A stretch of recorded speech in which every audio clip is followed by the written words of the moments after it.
I want to welcome everyone to Debo's, and this week we're going to be talking on the subject matter here of being humble matters. And I want to let you know, when you talk about the subject of humility, this is definitely one of the most important aspects of the Christian life, of being a really spiritual person. So I want to take a look first at Luke 9, verse 46.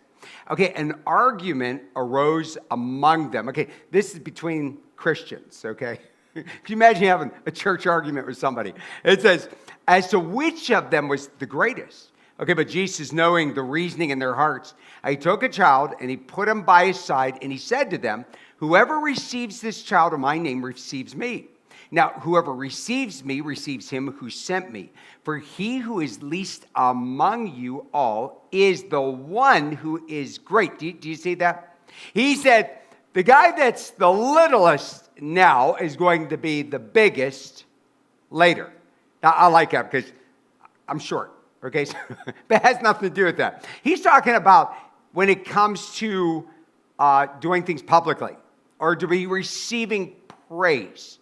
He says the humble person is going to be the one that is going to be exalted one day. So we have James and John, they're disciples of Jesus, and they wanted to sit on the throne right beside him.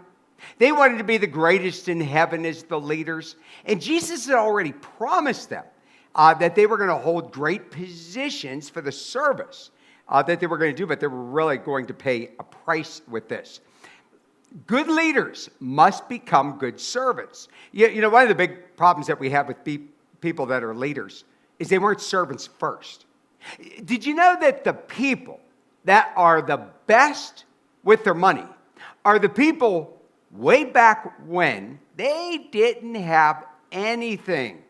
Okay, then when they just kind of grew slowly and they worked hard for it, then they're good with their money and they have respect for that. Same with the company. If you go into a company and you start down there at the bottom and you work your way up, well, then when you get to the top, you're never the big cheese. Why? Because you're still the little guy. It's like people, let's say years ago, you had absolutely no money, no extra money to spend. Well, now today, you do have extra money. But now you still live like you did years ago. You know what I'm saying. But that's a good thing because you're still humble in your heart. Well, the Bible says that if you want to be great, you have to be a servant. So we're talking this week about having a prideful spirit. You don't want to have a prideful spirit. Now, look what he says here in Luke 9, verse 54. It says, now when his disciples, James and John, saw it, they said, Lord, do you want us to tell fire to come down from heaven and to consume them? Okay, so there were these people that were ridiculing Jesus, and they weren't good people. He says, give us the power to be able to call down fire, and we'll turn them into little crispy critters or something. You know, that's a good spiritual thing to do, isn't it? He says, Jesus, but he turned and he rebuked them. Okay, you know, Jesus doesn't want us to be fighting people. He really doesn't. When we fight, and there's times as a believer that you have to fight. You know, I always say, I wouldn't give a nickel for someone who couldn't control their temper. But I wouldn't give a penny for somebody who didn't get mad. We ought to get mad at sin. Okay, when bad things are coming towards our family, we want to be sure that we're protecting our family. And so that's not what it's talking about. It's talking about these little squabbles and people elevating themselves. But again, everything that's going on here is all about pride. And this is just very sad. Look here, Philippians 2:3.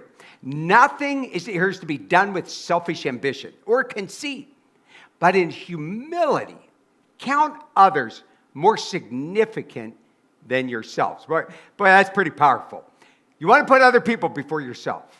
And this is what I want you to do. All week long, I want you to remember this. Jesus said that one day, the first will be last. But if today you're the last, one day the last will be first.